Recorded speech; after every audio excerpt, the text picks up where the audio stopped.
Rashid Abu Abdillah is also president of the Smara Association of Teachers of English. Sir Rashid, the floor is yours. Good afternoon, ladies and gentlemen. It's a pleasure to be here with you. Actually, I have learned a lot of things from the previous presentations and workshops about motivation, its importance, its types, okay? I've learned a lot of things. As you see, my presentation here is focusing on the use of ICT to help to motivate students learn, okay? Because classical ways of motivation are not that enough. Before I start my presentation, I have just here a short video of 42 seconds. Okay, let's just have a look at it.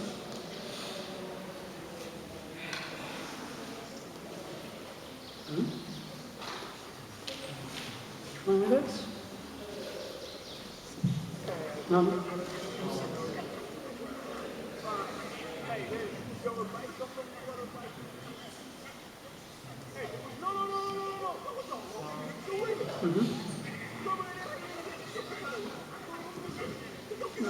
Stop it.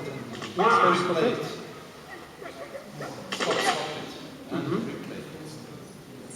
That's it. Thank you, Chicago. Sounds good. This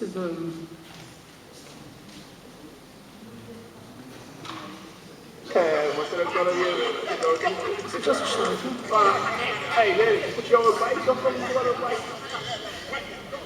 Hey, no. What the? The winner. Come on, the winner. Ah!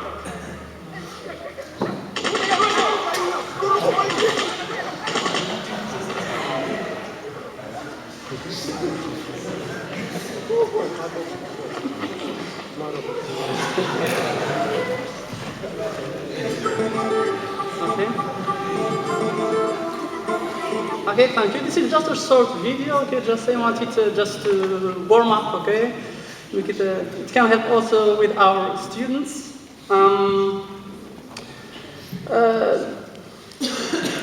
Okay, I had a video here. Look, please, at this picture for a moment, for just 5 seconds. Okay, and I want you to discover the turning point of this person, of these students, from disappointment to success. Can you tell me, for example, what is here the turning point, okay, which made the whole situation change? First he said, I won't do it, I can't do it. He was there so disappointed here sitting down, I want to do it. So here, I want to do it, this is here the key, okay, yeah, the key stair, okay, which made the whole change. So when a student wants, they can, okay? There is, as the proverb says, if there is a well, there is a way. The student can discover his way to success. And so here he was, I want to do it. Then he moves, how do I do it? He has to discover different ways. I will try to do it. I can do it. I will do it. Yes, I did it. So here we have just to, if just we catch our students, okay, and with motivation, there will be a lot of success, a lot of learning later on. The rationale behind choosing this presentation is to motivate the already motivated students using ICT, because they are users of ICT, and they are more motivated to use ICT than us as teachers. So here, it's so crucial to use it, because it's their world. We are now dealing with the third generation. This is the outline of my presentation. Okay, the first point is the 21st century shifts in ICT in digital learning in general.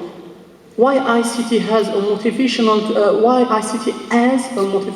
tool in our classrooms, our schools, and 21st century students' needs. Concerning this point, okay, the first point in my presentation, there are so many shifts, especially from the 21st century to 20th century and to 21st century, okay? We have, with the rise of 21st century, there are a lot of shifts happening. Okay, let's look at them. Shift is happening to human beings. Can you see this? Can you have a look at this?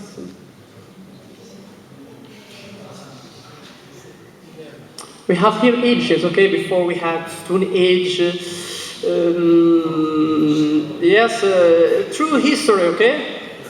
Snow age, Ice Age, etc. Now we are in the digital age. Either we want it or we regret it. We are in this age, okay? It is imposed on us. This is a kind of a digital divide, okay? So here, just to compare now in 21st century the users of information technology and those who are not using. This is just it's a little bit, there is an exaggeration in it, but there is a kind of message there. Shift is happening to biology too.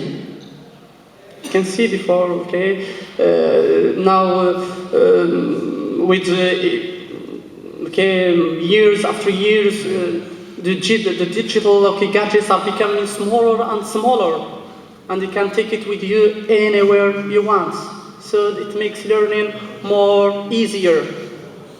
Not like before, if you want to take your computer there, you need a car or I don't know, something it's too heavy. But now, just small gadgets, mini laptops, etc., and iPods, you can make a whole world. Shift is happening to literacy standards too. As you can see in the 19th century and 20th and the 20th century too. You know, the main literacy standards is just to teach our students how to just to read and write. Okay, just enumeration, just simple enumeration, and that's okay. So we say this is a good student. But now there is not literacy now. Reading and writing is not that enough. Now alphabets now taught to kids nowadays. If you can see now. Before they were A, B, C, D. Now A stands for Apple, B, Bluetooth, C, chat, D, download, etc. You see, this is the kind of literacy now students have in their own minds. So this is just this is one photo which is a little bit funny here. One teacher teaching her students Apple, and the student here he has an iPad, Apple, okay, chatting with it. So the teacher had a perception of Apple as an apple as a fruit. But the student here, Apple is that digital gadget he is using. You can see here that kind of digital divide I mentioned before. Shift is happening to English language pedagogy too. As you can see through time, you can see how change our classes are becoming now. We can see before just classical you can see before in 19th century, 20th century classes are becoming a little bit modern, but let's face this is how classes are becoming in many places and would become just in a few years. So we have to prepare ourselves for that change. At least if we don't have, because some teachers complain, they say, oh no, we don't need it, our classes are best. But first prepare yourself so that when change comes, I am ready for it. Now, as I was talking before, English language pedagogy, now there are no approaches, no methods, in learning with 21st century students. Now we talk about digital learning, mobile learning, blended learning now. This is another approach, new approach now, which is used with the 21st century students. Distance learning, flipped classrooms. Okay, if you have this idea, do you have this idea about flipped classrooms? Okay, flipped classrooms now, is that now teacher now, for example, you can teach in the classroom for students who have now access, access in their homes there. They will continue, for example, you just show to students many things, then they go home, then they continue their learning. they continue there as an extension. The home is an extension of the classroom. It has its methods, it's a lot of things. So we have to be aware of it. So why ICT as a motivational tool in our classrooms? Why to use it with our students? With using ICT in our classrooms, we cater for the different students' learning styles. Now, with classical methods of we have just deal with just students who are just good at reading and writing and a few skills. But now we have, if you are aware of multiple intelligence of Gardner, okay, students now we have different intelligences. Verbal, some students are musical, logical, spatial, etc. Okay? So here when we bring ICT, for example, students who have intelligence in music, when we bring music to the classroom, there is learning, we don't neglect them.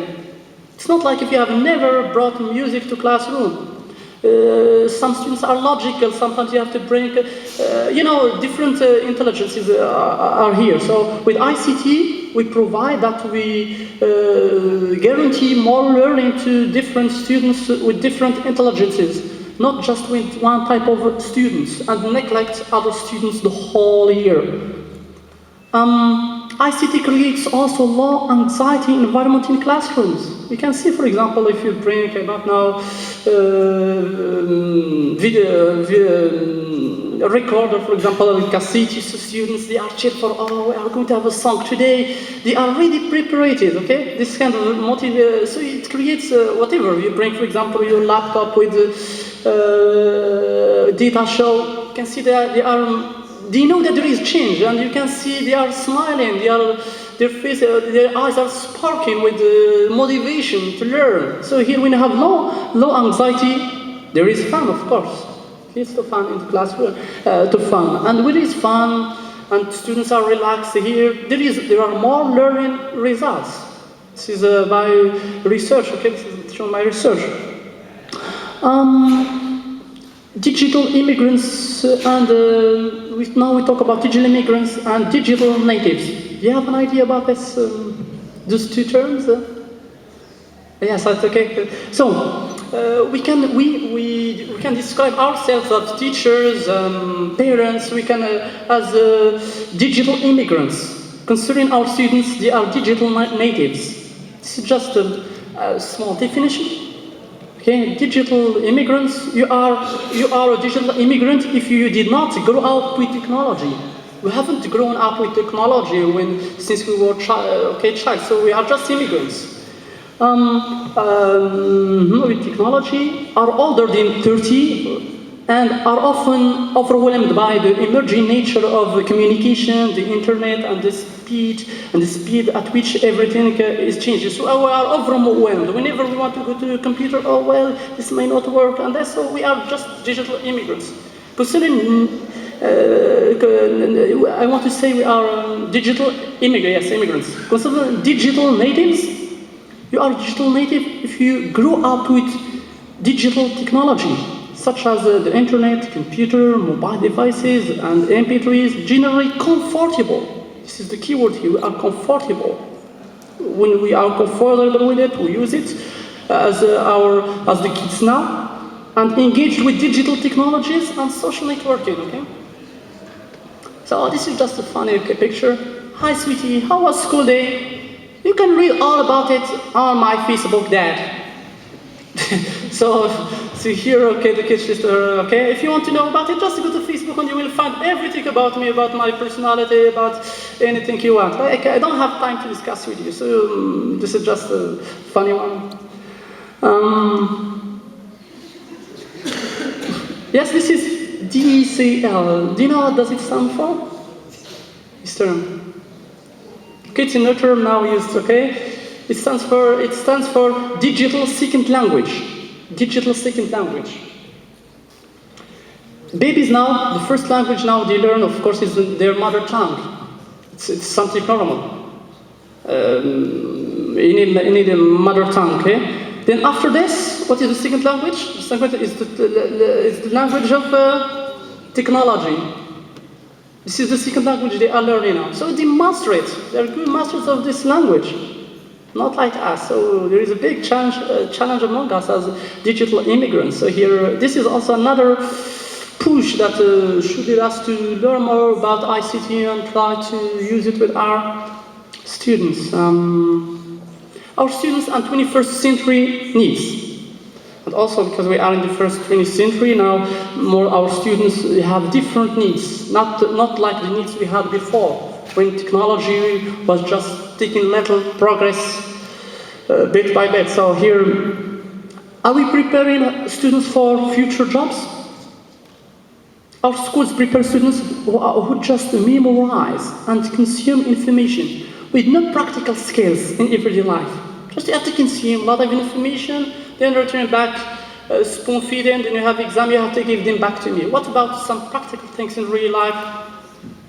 Okay, schools don't offer about this. Students should be provided normally with skills that are required for the 21st century jobs. For example, now we still just I have applying for a job. For example, we teach our students you have to write, for example, a curriculum vitae now. But now there are more sophisticated ways for looking for a job. Okay, I have a video here. We talk about now digital, for example, CV. It's just a small video showing a student, for example, who is with his digital curriculum vitae.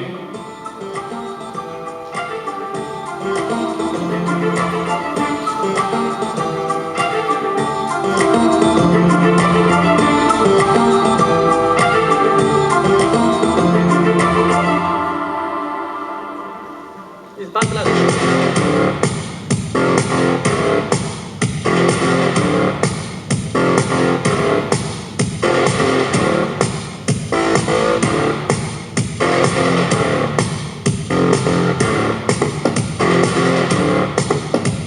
আমার নাম আরমান জামিল আহমেদ, আমার বয়স 27, আমার date of birth 23/11/83, আমি বাংলাদেশি, আমার height 5 feet 7 inch, আমার wait 65 kg। আমি SSC pass করেছি ঢাকা রেসিডেন্সিয়াল মডেল কলেজ থেকে 1999 সালে। এইচএসসি কমপ্লিট করেছি ঢাকা কমার্স কলেজ থেকে 2001-এ। এখন আমি স্টেজে এমবিএ করছি, আমার major marketing. Etc. So here we can see this student, okay, is, for example, if you want to apply for a job, you get this, for example, for a boss of the company. Here it's convincing. You can see that this person is competent, not like breaking, for example, a paper and that's. So these are the challenges, okay, our education have now. To give students, the power and the skills, to compete with not changes of the 21st century. Our schools and critical thinking too. Our schools stimulate just the low critical thinking skills of students, which are just remembering and understanding, especially using classical methods. If you are okay here, Bloom's critical thinking. Okay, here standards. He talks about remembering, understanding, applying. What about applying our classrooms? What about analyzing, evaluating, creating? Okay, so here they are neglected. But with using ICT in our classrooms and beyond classrooms, here this is digital critical thinking. So when we use ICT with our students, we actually stimulate all the critical thinking aspects of the students, not just the lowest ones like reading and writing. So here we can see, for example, remembering. There are here, for example, here these icons stand for example, softwares, etc. Flickr, etc. Okay, we have Google, etc. So many softwares and many science students use there, and they apply all their critical thinking skills here. First, remembering, okay, understanding. They understand, for example, going to Google, read, for example, through media, social media, applying. They apply, for example. We saw yesterday, for example, project works. Just ask your students to make a project work, and you would be stuck. You would be surprised, okay, the way they manipulate ICT. Things we cannot use, for example. Even we are making a lot of progress as teachers, but we cannot, for example, achieve many things they have achieved. Digital textbooks now. Now, many universities in the world now are trying to make use of the digital textbooks. We no longer talk about textbooks now in a classical way. They are now useless there for many reasons. So because this is iPad digital textbooks. In these iPads, so many universities, for example, in the United States now have started this experience now. In just one iPad, they are all subjects there. There is a software there, okay, all subjects, biology, English, and the students studies all the subjects there. And what is good about this is that it is an interactive textbook, okay, digital textbooks. It's very interactive. The students can play with pictures, they can criticize there, they can listen to videos, etc. Okay.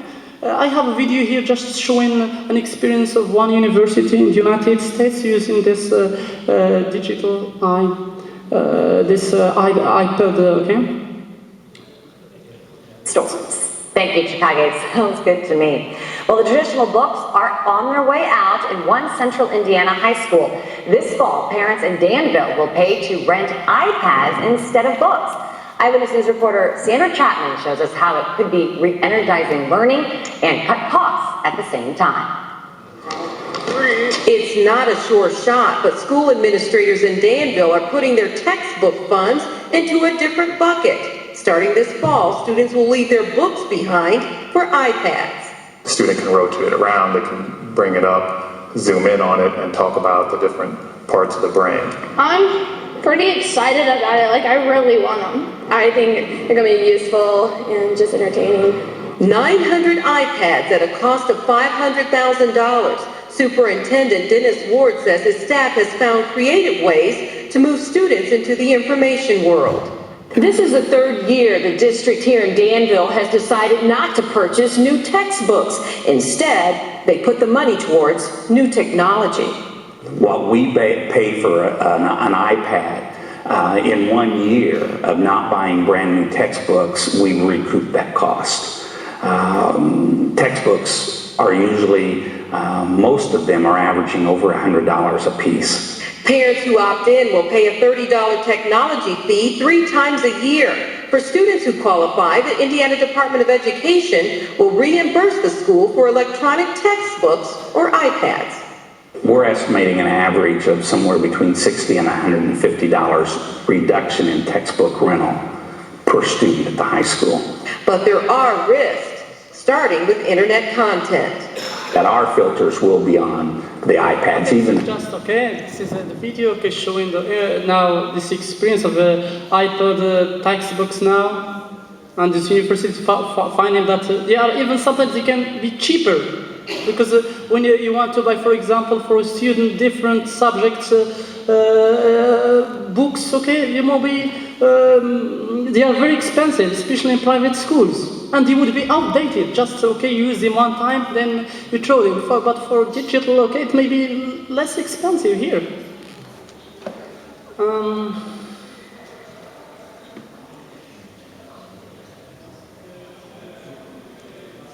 So to conclude, I want just to say that so we have to prepare ourselves for the challenge, so that we cannot be so that what would happen, this is what happened to us, for example, if we don't. For example, this is the father and his family. Okay, we have iPhone, iPod, iPad, and the father is, I hate.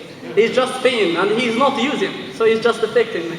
Everybody is using technology there, and I pay it, okay?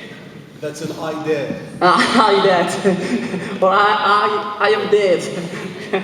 Okay, right, so this is how babies will be born in the future, okay, with this is ICT, okay? Now the parents, they don't have time, for example, so this is just using, parents today are using ICT, for example, to be born there. So I want you to embrace digital literacy on your classroom. Thank you for your attention.